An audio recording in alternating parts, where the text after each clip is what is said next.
जब से वे उस भूतिया मकान में रहने जा रहे थे, तब से ही रिया को वहाँ कुछ अजीब सा लग रहा था। मकान की छत का कोना कोना डरावना और अजीब था, जैसे कि कोई दुष्ट ताकत उसके ऊपर से घूम रही हो।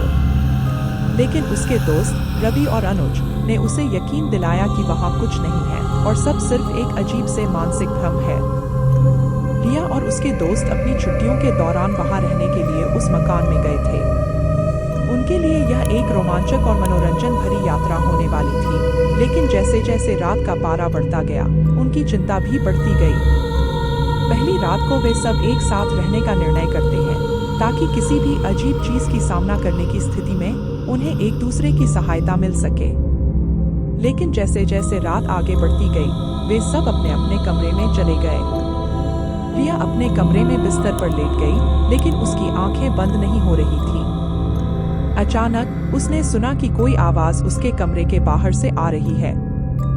उसने धीरे से अपनी आंखें खोली और देखा कि कोई व्यक्ति उसके खिड़की के पास खड़ा है, पर उसने उसे सुना ही नहीं। वह धीरे धीरे खिड़की के पास आया और उसे खोलने की कोशिश करने लगा।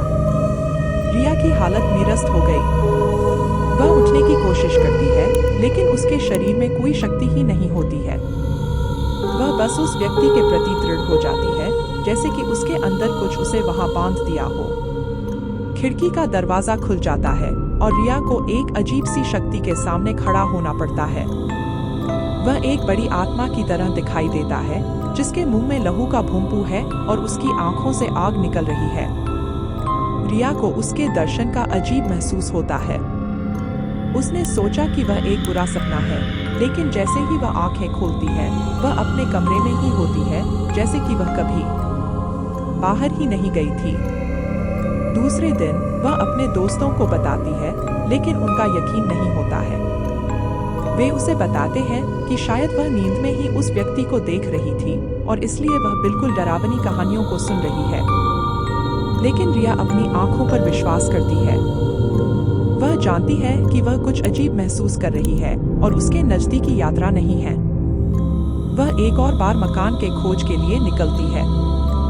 मकान के अंदर वह एक गहरी खोज करती है, लेकिन कुछ नहीं मिलता। लेकिन जैसे ही वह एक कमरे में पहुंचती है, वह अपने ही देवदूत को देखती है। वह अब जानती है कि यह मकान उसकी आत्मा को कुछ करार नहीं दे रहा है। यह केवल एक रक्तपात है, एक दिव्य और भयानक भूतिया अनुभव। वह जानती है कि वह इस भूतिया मकान में नहीं रह सकती है और वह उसे छोड़ने के लिए तत्पर है। वह अपने दोस्तों को बुलाती है और उन्हें सब कुछ बताती है। रवि और अनुज उसकी बातों को सुनते हैं, लेकिन उन्हें यकीन नहीं होता है।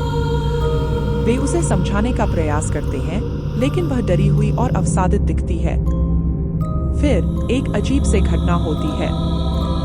मकान के अंदर कुछ आवाज सुनाई देती है और फिर एक अजीब से आत्मा की तरह कुछ उनके नजदीक आता है। वह भागते हैं, लेकिन उनकी राह में कुछ रुकावट हो जाती है। उन्हें लगता है कि वह फंस गए हैं और अब वे इस मकान से कैसे बाहर निकलेंगे। रिया की आवाज उन्हें अब एकमात्र रास्ता दिखाती है। वे उसकी बातों का पालन करते हैं और मकान से निकलने का प्रयास करते हैं। वे अंत में मकान से निकल जाते हैं, लेकिन उन्हें पता है कि वे कभी भी उस अजीब से स्थान में नहीं वापस जाएंगे। उन्होंने सीखा कि भूतिया स्थानों में जाने का खतरा हो सकता है और कभी-कभी वहां से बाहर आना मुश्किल हो सकता है। Enjoyed this video? Don't forget to comment, share, and subscribe for more content like this.